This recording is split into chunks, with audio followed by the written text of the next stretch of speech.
তবে আজকে সাকিব আল হাসানের থেকে আমি বলি যে কোনো কিছু শুরু থাকতে হয়, কোনো কিছু শেষ থেকে কিন্তু শুরু করতে হয়। বাংলাদেশ টিম শুরুটা করুন, যে আমরা এইভাবে দলটা চাই, এইভাবে সামনে এগিয়ে যেতে চাই। আপনার প্ল্যান থাকতে হবে, দলের বডি ল্যাঙ্গুয়েজটা থাকতে হবে। আপনি যখন মাঠের বাইরে যাচ্ছেন, আমি ইউএসএ টিমকে কখনো জার্সি ছাড়া, অর্থাৎ বিকালবেলাও যখন ইউএসএ টিম বেরোচ্ছে, তখন কিন্তু টিম জার্সি অন্য একটা, মানে খেলার জার্সি নেই, এর বাইরে কিন্তু একটা জার্সি থাকে, সেটা পরে ক্রিকেটাররা বের হয়। আমাদের ক্রিকেটাররা বের হয় কেন? আপনাকে জার্সি দেয়নি ক্রিকেট বোর্ড? আপনি বলতে পারেন জার্সি পরলে কি রান আসবে, তা না, এটা হচ্ছে শৃঙ্খলা বোধ, নিয়ম মেনে চলার প্রবণতা।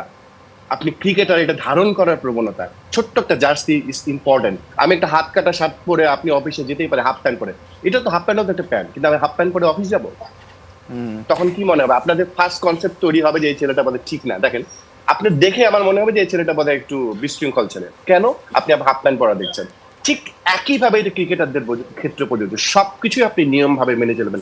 পৃথিবী অনেক দূর এগিয়ে গেছে, বাংলাদেশের ক্রিকেটাররা যদি এটা না ভাবে, ওয়ার্ল্ড ক্রিকেট আপনি টিকে থাকতে পারবেন না। একেবারে শুধু একেবারে স্কিল দিয়ে, শুধু প্রতিভা দিয়ে সম্ভব নয়। আপনাকে ভাবার জায়গায় বড় হতে হবে, অন্যের সাথে প্রতিযোগিতার জগৎ বাড়াতে হবে, শৃঙ্খলার জায়গায় বড় হতে হবে। তারপরও ব্যর্থতা আসতে পারে, তারপরে আপনি প্রথম বলে আউট হতে পারেন, কিন্তু একেবারে আপনি নিয়মটা মেনে চলুন। এই